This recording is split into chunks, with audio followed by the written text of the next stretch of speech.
Ladies and gentlemen, it finally happened. After months of a will they, won't they relationship, Elon Musk has purchased Twitter for $42 billion. And he walked into Twitter carrying a motherfucking sink.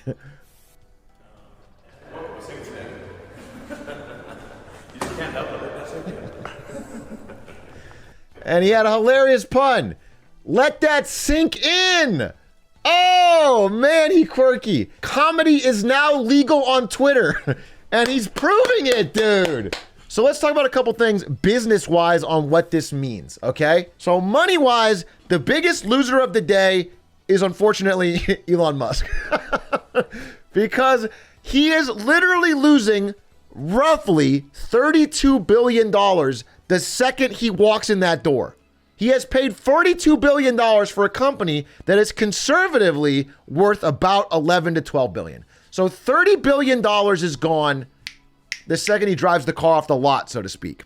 That is because he's been tied to a contract he made back when things were better in the economy and the markets and his personal value of the stock.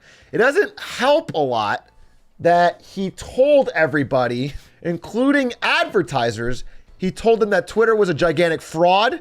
It was full of bots. It was terribly run, and that advertisers should not be spending money on it. Now that he owns Twitter, he is saying, dear Twitter advertisers, this place is going to be great. And the reason he's doing this is because he has acquired, for way, way more than it's worth, a money-losing asset. It's like he bought a bad car for 4 times its value, and the car requires more repairs. Twitter loses a few $100 million every year. It has no profit. Additionally, he has saddled the company with about 11 to 12 billion dollars of debt that is now on Twitter's books, and the interest payments on that alone are also in the hundreds of millions. And again, he's the world's richest man, so he doesn't need to make money in the short term, but he needs to figure this out because you don't want to lose this much money after spending $42 billion. He says he didn't do it to make more money. I did it to try and help humanity who I love. That said, Twitter obviously cannot become a free-for-all hellscape where anything can be said with no consequences. So this is what I want to talk about. Now, listen, I have a couple things to say. I know a lot of people expect me to just 100% dunk on Elon this whole time. I will not do that because here's the deal. Twitter's current management is awful at managing Twitter. The only truth about Twitter is that it has a decent amount of users. It's been around for 10 years and it has made no money. It has thousands of engineers and yet it has no new products. For some reason, it has taken 5, 6, 7 years to even think about making an edit button. Their biggest addition with thousands of engineers was upping the character count from 140 to 240. This company has been staggeringly mismanaged. I have been to Twitter HQ. I've seen floors after floors of people that cannot be doing anything of value. I think he has a chance to at least turn Twitter in a different direction, which could possibly be a right one because the current direction they're in is wrong. That being said, from a money perspective, these people were bad at managing Twitter, but they were absolute sharks at selling Twitter because these two are going to make $200 million, these three are going to make $200 million in golden parachute money after working for less than a year. They basically found a way to pawn off a very bad business on a very rich man. His near-term plans seem to be to fire everybody. So far, he's only fired the 3 top staff. The clip that you might have seen on Twitter of people walking around with boxes was a hoax. They had names like John Ligma or whatever. The problem is when you announce or leak or pre-announce that you're going to fire 80% of the staff, the first people that leave are your good employees. And that's already happened. So if you look at this, Google and Meta have already poached hundreds of employees. And so he has immediately backtracked on these claims and said he's not doing it, even though very likely he is. Was going to say, is he going to buy Meta too? Elon Musk currently cannot afford Meta, though. If Zuckerberg sticks to his plan, I think the chat, 5 of us in chat could buy Meta in like 6 months. Now, what are his plans in the medium term? First off, he's announced a content moderation council. and he's going to meet all of the employees to see probably who he thinks needs to be fired and who needs to stay.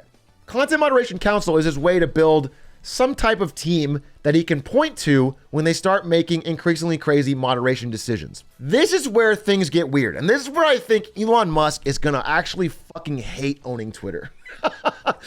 I think he's going to fucking hate it, because it turns out that owning a social media company is basically being in the business of content moderation. That is actually what their business model is. The whole free speech for all strategy does not work on that business model, because advertisers get spooked and they pull out. Think about somebody who was on Facebook, for example, and then they started seeing all the crazy, insane shit from their aunts and uncles. And it becomes this hellscape that they don't want to be on. So they abandon it in droves. That's step one. That's the first problem. The second problem is this guy and really a lot of people. You're thinking of Orange Man. I want you to think of Red Man. Xi Jinping. Because here's the deal. This is going to be the biggest controversy, long tail disaster, unsolvable problem of Elon Musk owning Twitter while also owning a major business and factory in China. And Xi Jinping and the Chinese government have proven time and time again that they can threaten one aspect of your business interest to gain progress in another.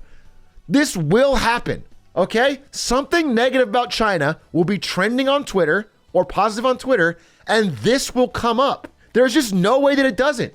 Xi Jinping will be able to put his thumb on the Tesla interests to have sway over the Twitter interest. And without splitting those up, while being a major manufacturing company on one hand and a social media company on the other, there is no way to divest these interests, to square this circle. It's going to be a big problem. And Elon Musk, for all his braggadocio, for all his ability to talk trash to the U.S. Department of Defense, to Ukraine, to whoever the fuck he wants in the Western side, has towed the line 100% when it comes to China, because he knows that it will drastically affect his Tesla business interest in China. Now we need to talk about it. Trump is the big story of the day, whether or not he unbans Trump. I think very likely he will. Number one, because it's very good for Twitter. Second, it fits with his stated philosophies about free speech. The problem is, one, it's spooky for advertisers. But number two is Trump is apparently, quote unquote, gonna stay. Trump says he's gonna stay on Truth Social. No, I think that's unlikely because of one reason. He said, I like Elon, but I'm staying on Truth. I like Elon.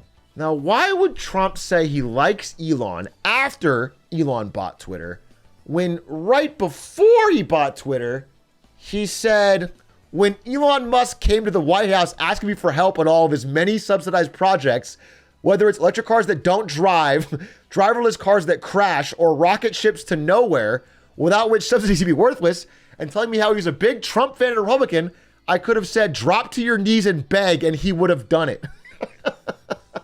Now, he said, this is actually authentic. He said this on Truth Social back in June when Elon was trying to back out of buying Twitter. So now he's saying he likes him, which is a pretty interesting about face, because they had a little bit of a beef. The fact that Trump is now saying he's a nice guy implies that probably there's an attempt to mend the fences here and get him back on Twitter. Longer term, he's expressed the following, that he wants to turn over half of Twitter's revenue into subscription revenue, which I don't think is unreasonable, but I will say early numbers on Twitter Blue were absolutely awful. When you spend $20 or $10 on Netflix subscription, you are getting access to something like $100 billion worth of content. Like, they've spent that much money on content. So dollar you spend to amount of content you receive is very high. And people still go, for Twitter Blue to be worth even $2 to $3 a month, it would have to make so much value in your life. People have so much gluttony of choice that it seems very, very unlikely that they'll be able to deliver that. I just don't know what Twitter could give you. Yeah, so again, what he wants to build, or what he says he wants to build, is X, the everything app. And his model is this, an app called WeChat. WeChat is an everything app in China. Pictures, games, shopping, your digital payments, talking to friends, watching videos like YouTube. So he wants to build that. Now, whether it'll catch on or whether he can do it remains to be seen. And I am struggling to see if he can do it with Twitter as the base. Social media apps by users. Right now, current number one, Facebook, YouTube, WhatsApp, Instagram. You'll notice Twitter is down here behind Pinterest. Twitter is not a popular app. By the way, Facebook has this many users and is in massive decline. And according to Elon Musk, 80% of these are bots. So it just seems like he's gonna have a real uphill battle convincing anyone that this is a powerhouse base to build a everything app. I think he is going to hate this job. I think the high-tech world of autonomous cars, robots, rockets is very on brand for him, very exciting, and very up his alley where he can showcase new innovations. The innovations you make in a social media company are often algorithmic and payments driven. They're not as exciting, and they often have somebody mad. I think it's gonna put him in a lot of uncomfortable situations. I think it's gonna get him in trouble with governments the world over, and I think he's gonna end up trying to get rid of this company as fast as possible at a loss. That's my prediction.